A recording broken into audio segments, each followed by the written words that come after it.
할렐루야. 오늘은 요한복음 21장 1절로 6절의 말씀을 중심으로 실패에서 성공으로 라는 제목을 가지고 은혜를 나누기를 원합니다. 제 아무리 화려한 성공이라도 잘못 다루면 실패가 되고요. 제 아무리 처절한 실패라도 잘만 다루면 성공이 된다는 것은 평범 속에서 찾을 수 있는 비범한 진리입니다.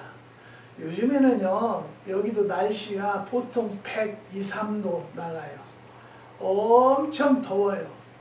그래도 하나님께서 우리에게 분명히 말씀하신 것은요, 여기에 시편의 91편에 보면은요, 천인이 내 곁에서 만인이 내 우편에서 엎드러지나 이 재앙이 내게 가까이 못하리로다 그랬어요.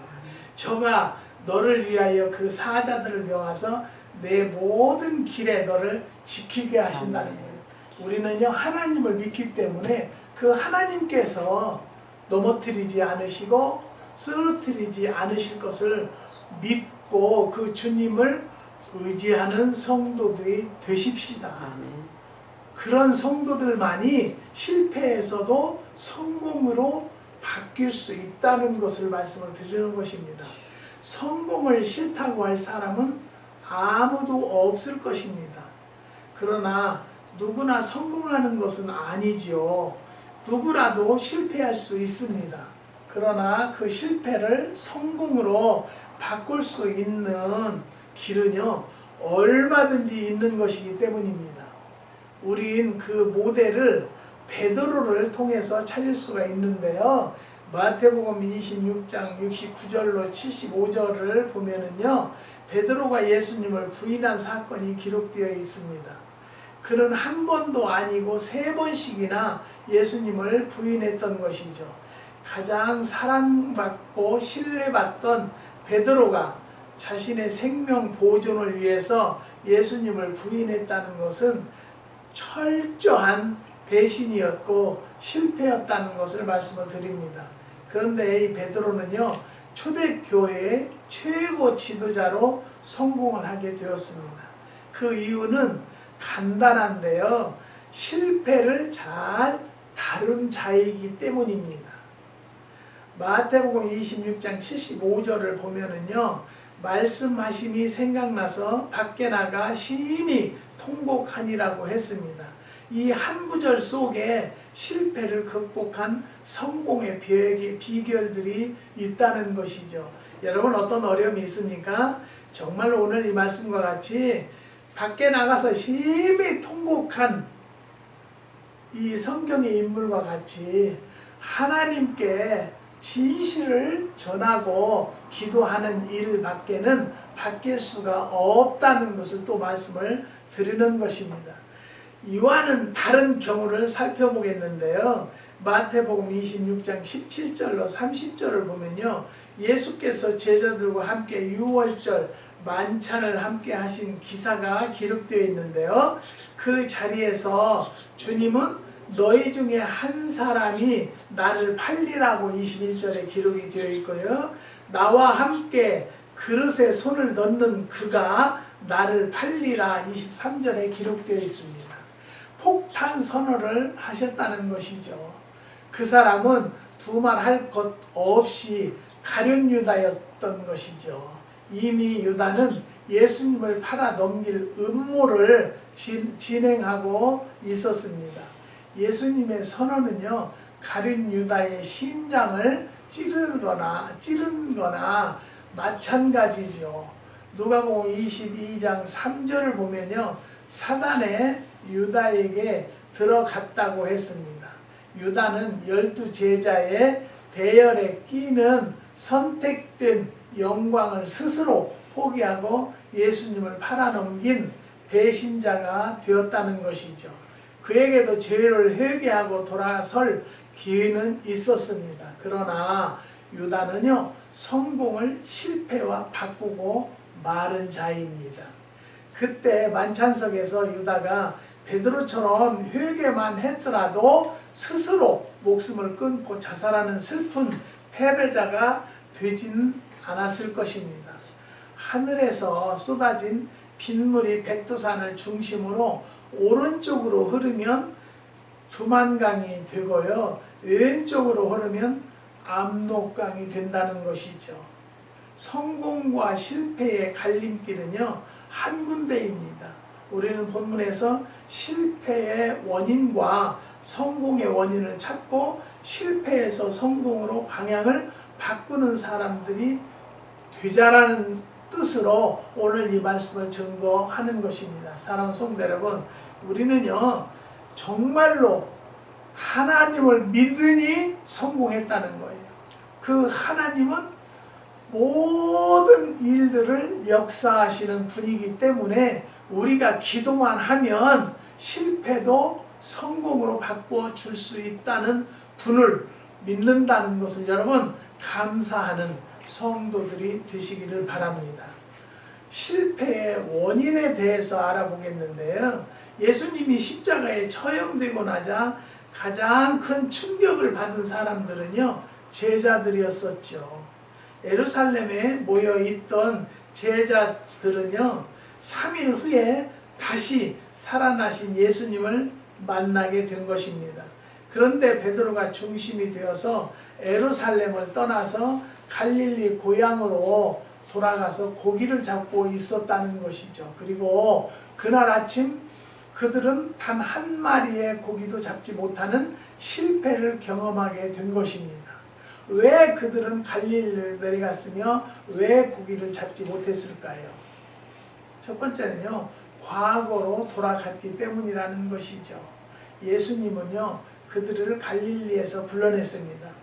그리고 장차 유대 나라로 세계 선교에 책임을 지도록 가르치고 훈련을 했던 것이죠. 그런데 그들은 다시 옛날로 돌아가서 고기를 잡고 있었습니다. 물론 주님께서 갈릴리에서 만나자고 하셨습니다만 그들의 태도는 그 말씀을 순종하기 위해서 그곳으로 내려간 것은 아니었다는 것이죠. 물고기 가운데 희귀 본능이 가장 강한 것은요, 연어라고 합니다. 태평양에서 자란 연어가 태어난 곳으로 돌아오기 위해서 수천만 리를 헤엄쳐서 2, 3년 만에 돌아온다고 합니다. 사람에게도 희귀 본능이 있습니다. 그래서 고향을 그리워하고 죽기 전에 착한 마음으로 돌아오는 경우가 많다는 것이죠. 그러나 제자들의 희귀점은요, 갈릴리가 아닙니다. 사명이 있는 곳이 그들이 가야 할 곳이지요. 사명을 잊어버리면 실패하고 마는 것입니다. 베드로나 제자들은요, 사람을 낚는 어부이지 붕어나 빙어를 낚는 어부가 아니라는 것이죠. 예수 믿는 사람은 할 일과 안 할 일을 구분해야 합니다. 사업도 돈 버는 것도 아무 것이나 하면 안 됩니다. 말도 먹는 것도 가는 것도 구분해야 하는 것이죠. 그리고 단 한 발짝이라도 앞으로 전진해야지 뒤로 물러서면 안 된다는 것이죠. 자동차가 때로 후진해야 할 경우가 있는데요. 그러나 그것은 앞으로 가기 위한 것이지 계속 뒤로 가기 위한 것은 아닙니다. 두 눈과 발가락의 방향이 같은 이유가 있다고 합니다. 앞으로 가라는 것이죠. 발은 앞으로 가고 있는데 두 눈이 뒤로 바라본다면 갈 수도 없으려니와 1000배, 10,000배 힘이 들었다는 것이죠. 사랑하는 성도 여러분, 지난 주간에는 우리가 테넌트와 재판을 하는데요. 정말 놀라는 일이 얼마나 많았는지 몰라요. 판사는 우리에게는 1절 얘기하지 말라고 하고요. 그 사람에게만 얘기를 계속 물어보는 거예요. 그래서 너 왜 12,500불을 요구하는 거야? 그렇게 얘기를 하니까 소액 재판 중에 최고의 금액이니까 요구를 했다 이거예요. 그것도 말이 안 되는 것이 내가 이만저만해서 이 집에서 살면서 돈이 어떻게 들고 얼마 들었는데 내가 12,500불 이상 들었지만 그것만 요구를 했다라고 하면 또 모르겠어요. 그러니까 그런데 그 집에 있으면서 아팠고 뭐 그 집에 있으면서 뭐 조건을 너무너무 나쁘게 이야기를 하니까 판사님께서 뭐라고 하냐면 그런데 너 모든 조건과 환경이 그렇게 안 좋은데 왜 20개월을 거기서 살았어? 그러니까 아무 소리 못해요. 그러면 내가 한 가지 묻겠는데 너 그 집과 계약서 있어? 계약서가 없거든요. 그러니까 막 어쩌고 yes, no로만 대답을 하라고. 그러니까 no. 너 그러면 렌트비를 냈다고 하는데 렌트비 내면서 그러면 영수증 받았어? 먼저는 영수증을 만들어 왔었거든요. 근데 안 되게 했으니까 이번에는 영수증이 없다는 거예요. 그러니까 생각을 해보세요. 돈을 뭘로 줬냐고 하니까 캐시로 줬대요. 캐시로 줬으면 영수증을 갖고 와야지. 근데 계약을 할 때 그 디파짓 한 영수증이 먼저 얘가 한 게 아니라 다른 사람이 해서 그 사람 것을 가지고 왔어요. 근데 그 사람 것 영수증의 사인이 우리 에이전트 사인이 아니에요. 그러니까 사인을 보고 오케이 내가 다 알았다. 그러니까 나더러 그러면 그레일라이 처치는 할 말이 없네요. 근데 갑자기 판사가 나한테 할 말이 없냐고 하니까 말이 딱 막혀가지고 생각이 안 나요. 근데 갑자기 생각이 났는데요. 제가 그랬어요. 이 코로나 때문에 교회가 성도들이 줄고 헌금이 줄으니까 페이먼을 해야지 않느냐. 페이먼을 하기 위해서 쟤한테 렌트를 줬는데 렌트를 20개월을 한 번도 안 내고 그래서 내가 그 건물을 팔아 없앴다. 그냥 싸게 팔아 없앴다. 그렇게 얘기를 하니까 그러면 전기 수도를 왜 끊었냐 그렇게 하니까 우리 에이전트가 전기 수도를 끄는 게 아니다. 수도는 거기 나무가 있어서 끊지도 않지만 전기는 그날 걔가 이제 토요일날 이사 월요일날 이사 가는데 우리가 금요일날 전기가 나갔대요. 나가서 전기 그 고치는 기술자를 못 구해서 월요일날 고쳐. 그리고 이사 가고 난 다음에 고쳤어요. 그러니까 우리 에이전트가 우리가 20개월 동안 수도세 전기세를 내주는데 얘는 내일 모레 나갈 건데 우리가 전기 수도를 끊었겠느냐. 이게 끊어져서 고장이 나서 우리가 그걸 기술자를 얼른 못 구해서 월요일날 우리가 고쳤다. 그렇게 얘기를 하니까 오케이. 그러니까 그러면 가서 일주일 내로 판결문이 올 거다고 그래요. 저는 하나님의 영광만 드러나게 해주시고 하나님 나는 여기에서 돈을 벌으려고 한 것도 아니고 하나님의 역사하심으로 하나님께서 살아계심이 증거될 수 있는 판결만 보내주세요 라는 이야기를 하고 더 이상 말을 않는 것입니다. 사랑하는 성도 여러분, 우리는요 정말로 신앙도 생활도 향상하고 발전하고 전진해야 한다는 것을 말씀을 드립니다. 과거로 회교하면 안 된다는 것이죠. 흔히 초대교회로 돌아가자는 말을 합니다마는 좋은 구호가 아니라고 생각을 합니다. 초대교회보다 더 좋은 교회로 전진해야지 않을까요? 과거보다 더 바로 믿고 바로 사는 쪽으로 전진해야 하지 않을까요? 우리의 과거는 보잘것이 없지만은 자랑할 것도 없습니다. 어둡고 추합니다. 그런데 왜 과거로 돌아가야 합니까? 전진을 하고요. 희망을 가지고 사는 성도들이 됩시다. 그리고 재판이 끝나서 와가지고 우리가 우유 살 곳이 있어 푸드 포레스트를 들렸어요. 그런데 그 재판 그 멕시코 그 사람이 거기서 돌아다녀요. 쟤가 왜 여기서 돌아다녀? 그랬더니 막 카트로 어마어마하게 실었어요. 물건을 얼마나 샀는지 그런 식으로 사기쳐서 그 마켓을 보러 온 것 같아요. 그래서 내가 앞으로 가서 막 하이 그랬어요. 막 반갑게 인사도 해도 느닷없이 깜짝 놀래가지고 하이 그렇게 하잖아요. 하이 어떻게 해가지고 이상한 소리를 내더라고요. 저도 놀랬죠. 근데 우리 사모님은 옆에서 웃어 죽는데 왜 걔를 아는 체 하냐. 세상에 사람들과 나하고 재판했다고 여기서까지 걔를 뭐 모른 척하면 되겠어. 그래서 내가 아는 척 했어. 대단하시다고 나더러 그래요. 대단한 건 아니고요. 하나님이 아니라면 내가 그런 것들을 거들떠 보기나 하겠어요. 하나님을 믿는 자는 달라야지 않겠는가라는 생각을 가지고 사는 사람이에요. 저는요. 그래서 깜빡 반갑게 내가 뭐 스페니쉬를 하든지 영어를 했으면 너 많이 봤구나. 필요한 거 있으면 내가 하나 사줄까? 라고 하고 싶었어요. 그런데 말이 안 통하니까 그냥 말을 안고 왔어요. 사랑하는 성도 여러분, 우리는요 하나님을 믿는 사람들이기 때문에 달라야지 않겠는가요. 과거의 황태수가 아니라 현재의 황태수로 완전히 바뀔 줄 믿습니다. 그래서 정말로 하나님을 믿는 자는 다르다라는 말을 듣기를 원합니다. 두 번째요, 작당했기 때문입니다. 3절을 보면은요, 시몬 베드로가 나는 물고기 잡으러 가노라 하매 저희가 우리도 함께 가겠다 하고 나가서 배에 올랐지만은 이 밤에 아무것도 잡지 못하였더니 라고 했습니다. 군중 심리란 그 일이 좋고 나쁘고를 떠나서 한쪽으로 쏠리는 것을 말하는 것입니다. 어느 나라 사람이나 군중 심리는 약합니다만 특히 우리네의 경우가 심합니다.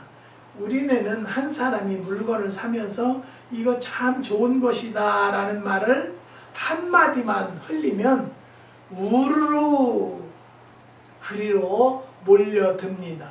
그리고 싹쓸이를 해버립니다. 군중 심리에 연합하고 적당하고 태도는 좋은 것이 아니라는 것이죠. 나는 고기 잡으러 가겠다. 우리도 함께 가겠다. 그러나 그날 밤 얻은 것은 빈 그물 뿐이었습니다. 오늘 여기서 기억해야 할 것은요, 군중 심리는 통제와 조절이 불가능하다는 것이죠. 나쁜 일에 적당하면 안 됩니다. 작당하면 안 됩니다. 베드로와 제자들은 좋지 않은 일로 작당해서 나갔다가 실패를 경험하는 것입니다. 우리는 주님의 뜻대로 살기를 원함을 가집시다. 주님이 원하는 삶을 살려고 노력합시다. 만일 그들이 갈릴리에 모여 기도하고 주님 나타나기를 신앙하며 기다렸다면 그날 그 실패를 경험하지 않았을 것입니다. 근데 참 주님은요 좋으신 분이고 참으시는 분이라는 걸 또 깨달으면 너희가 고기를 잡았느냐 못 잡았다 이거예요. 그러면 알았다 그러고 말할 것이 아니겠어요? 그런데 오른편에 그물을 던져라. 거기다 던지니까 그물이 찢어질 정도로 어마어마하게 잡혔다는 거예요. 주님은 다 알고 계셔요. 어디에 고기 있다는 것까지 또. 그리고 주님을 뜻을 우리가 따르면요, 주님께서 고기도 다 잡게 하시고 그 고기로 인해서 축복하게 살 수 있는 삶을 허락하시는 주님을 또 한번 믿읍시다. 그 주님을 따릅시다. 두 번째는요, 성공의 원인에 대해서 알아볼 건데요. 너희에게 고기가 있느냐? 그러니까 없나이다. 그물을 배 오른편에 던지라. 그리하면 얻으리라. 이에 던졌더니 고기가 많아서 그물을 둘 수가 없더라고 했습니다. 이상은 예수님과 제자들 사이에 주고받은 대화입니다. 여기에서 발견하게 될 교훈이 있습니다. 그리고 그것은 성공의 비결이기도 하는데요. 첫 번째는요, 주님이 실패의 현장에 오셨다는 거죠. 여러분, 우리가 기도하면 실패 현장에 오셔서 성공의 길로 인도하시는 주님이에요. 제가 올해 매실이 꽃이 엄청 많이 열렸었어요. 꽃이 폈어요. 그래서 올해는 매실이 풍년이구나 그랬는데 너 뭐라고 하느냐 얼어가지고 다 떨어져 버렸어요. 그래서 제가 하도 어이가 없어서 하나님 어찌해야 돼요? 하나님 소생시키는 일은 하나님의 능력밖에는 없사오니 하나님이 매실을 좀 소생시켜 주세요. 소생시켜 주세요. 매일 다니면서 그랬어요. 그랬더니 정말로 안 열린 줄 알았어요. 다 떨어지고. 그런데 올해는요 600파운드 이상 땄어요. 많이 따지는 않았어요. 매실나무에 비해서는. 그렇지만 하나님께서 소생시켜 주셨다라고 저는 믿어요. 매실이 지금도 매실이 열렸어요. 그래서 지금도 나가면 사모님 뭐 그냥 한 주머니씩 따와요. 그래서 내가 이제 덥고 그러니까 따지 마라. 더 이상 그거 따봤자 뭐 하겠느냐. 그렇지만 주님께서 주신 것은 우리가 그냥 무시하고 버릴 수가 없다. 그래서 우리가 최대한으로 주님이 주신 것에 활용할 수 있는, 활용하려고 노력하는 우리 빛고울이라는 것을 보여집니다. 첫 번째는요, 성공의 원인의 첫 번째는 주님이 실패의 현장이 오셨다는 것을 말씀을 드립니다. 이것이 가장 중요한 원인이고 해결 방법입니다. 3년 동안 늘 함께 있던 제자들이 어느 날 자기네끼리 떨어져 고기 잡으러 나가 그물을 던졌다는 것이죠. 그것이 실패의 원인입니다. 그런데 그곳에 주님이 찾아오신 것인데요. 내 회사에, 내 가게에, 내 인생 속에 주님이 찾아오시면 성공하게 되어 있습니다. 그 순간부터 나의 실패는 성공으로 뒤바뀌기 때문에 시작하는 것이죠. 사랑하는 성도 여러분, 다시 한번 말씀드립니다. 주님을 우리 사업장에 오시도록 하시는 것은요, 내 기도밖에 없다는 것을 또 한번 말씀드립니다. 기도하면 주님이 찾아주셔서요, 실패의 현장을 성공의 현장으로 바꿔드릴 수 있다는 것을 믿으시기를 주님의 이름으로 부탁을 드립니다. 두 번째는 실패를 인정했다는 것이죠. 고기가 있느냐 없나이다. 없는 이유는 실패했기 때문이죠. 잘못을 야단칠 때 자기를 변명하고 빠져나갈 구멍을 만들고 말꼬리를 잡는 사람이 있는데요. 대개 그런 사람들은 까다로운 사람이거나 부정적인 사람들입니다. 그러나 야단을 치면 즉석에서 죄송합니다, 잘못했습니다, 고치겠습니다 라고 대답하는 사람들이 있다는 것이죠. 그들이 사랑받고 문제를 쉽게 푸는 사람들이라는 것을 또 말씀을 드립니다. 고기가 있느냐고 물었을 때 장광설을 늘어놓고 말꼬리를 늘어뜨렸습니다. 그러면 그들은 실패를 만회하지 못했을 것이는 거죠. 인정을 한 거죠. 실패했다는 것을. 사랑하는 성도 여러분, 내 삶에서도 실패했으면 얼른 무릎 꿇어 기도하고 주님 앞에 회개하고 주님 앞에 올바로 살고자 할 때 성공으로 바꿔진다는 것을 믿으시기를 바랍니다. 세 번째는요, 성공의 원인은 순종한 것이죠. 그물을 오른편에 던지라 이에 던졌더니, 이 대목이 중요한데요, 두 말 없이 순종했다는 것이죠. 이유도 묻지 않았습니다. 실패는 누구에게나 있을 수 있다는 것이죠. 그리고 누구나 그 실패를 극복할 기회가 주어집니다. 그러나 실패로 끝나는 사람이 있는가 하면 성공으로 나가는 사람도 있다는 것을 말씀을 드립니다. 성공을 위해서는요, 실패의 원인이 자신에게 있음을 인정해야 합니다. 그리고 하나님의 말씀에 귀를 기울여야 한다는 것이죠. 즉 순종해야 성공을 한다는 것을 또 한 번 말씀을 드립니다. 그러나 가장 중요한 것은요, 주님께서 그곳 그 자리에 오셔야 하는데요, 다시 말하면 주님께서 실패를 성공으로 바꾸시는 키를 가지고 있다는 사실을 믿어야 합니다. 우리는 분명히 주님은 못하시는 것 없고 안 되는 것 없다는 것을 믿어집니까? 그렇다면 성공의 아버지예요. 성공의 나의 하나님이라는 것을 또 말씀을 드립니다.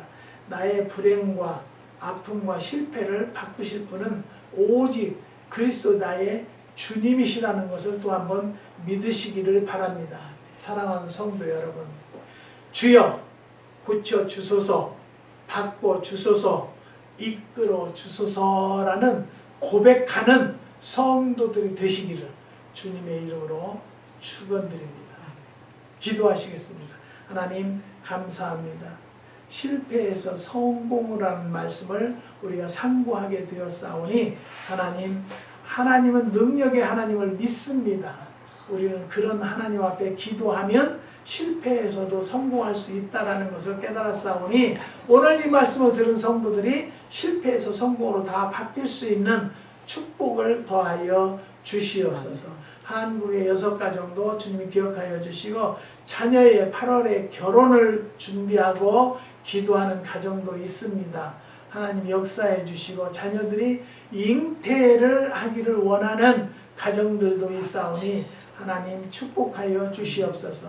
구하면 주실 것이요 찾으면 만날 것이라고 했사오니 하나님 말씀대로 이루어지는 성도들이 될 수 있도록 역사하여 주시옵소서. 건강에 희귀병으로 고생하는 가정도 있사오니 하나님 그 집사님에게 담배를 끊을 수 있는 능력도 하루아침에 허락하여 주시옵소서. 주님께서 역사해 주시고 축복해 주심을 감사를 드리며 예수님의 이름으로 기도드리옵나이다.